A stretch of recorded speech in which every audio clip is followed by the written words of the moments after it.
Well, in this talk, I will present my ethnographic work in World of Warcraft, which tried to understand how organizational simulation works, and also tried to formulate some implications for the design of gamified virtual organizations.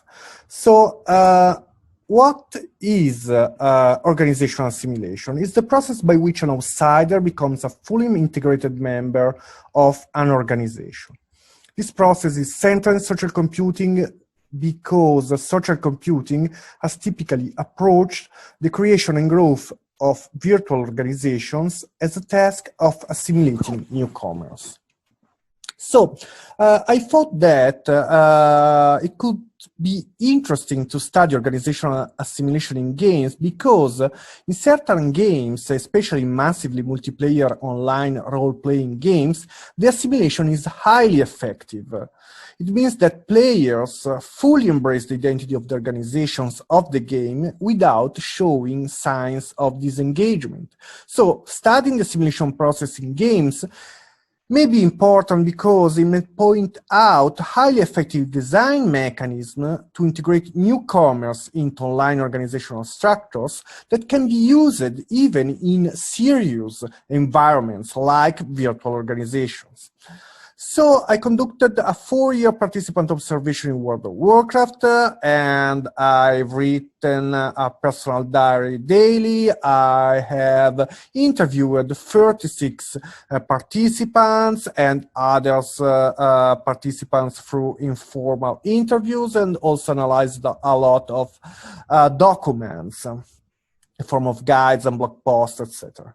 So I also relied on legitimate peripheral participation theory, which explains how newcomers become part of a community of practice. So a community of practice is a specific organizational form made up of people bound together by shared expertise and passion for a joint enterprise. This theory allowed me to explain many aspects of the organizational simulation in WoW, because riding guilds can be seen as communities of practice.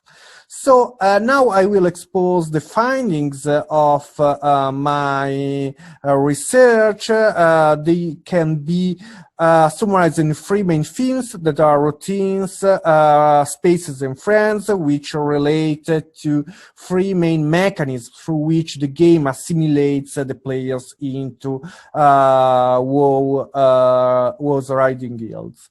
So the first one, routines, means that newcomers learn the guild's habits and routines through the continuous participation in its everyday activities.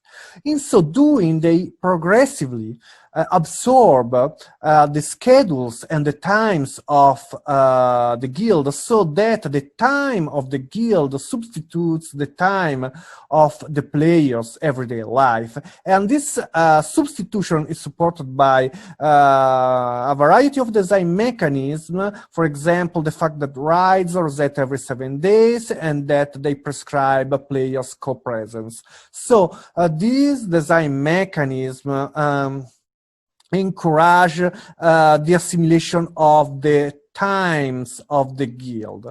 Another mechanism is related to the game's environment. So these games are flexible. It means that players can ascribe their meanings, their personal meanings to them, so they can be appropriated by the players. And this leads to the substitution of the players' real-world places with the places of the game. For example, the guild bank, the guild achievement board becomes places in which players can project their memories and their successes. And the last mechanism relates to friends. By spending their time together, players become mutually engaged in a network of relationships, which gradually substitutes the real-world relations. This happens because the game offers a variety of activities that can be accomplished in pair or small groups. So we can see this process of of organizational assimilation as a gameful organizational assimilation. That is the process of becoming integrated into an organization, which is supported by game design elements approaches aimed at making the experience of such process gainful.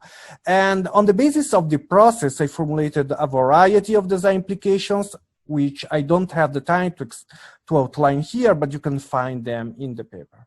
So these are my contacts, and thank you very much for your attention.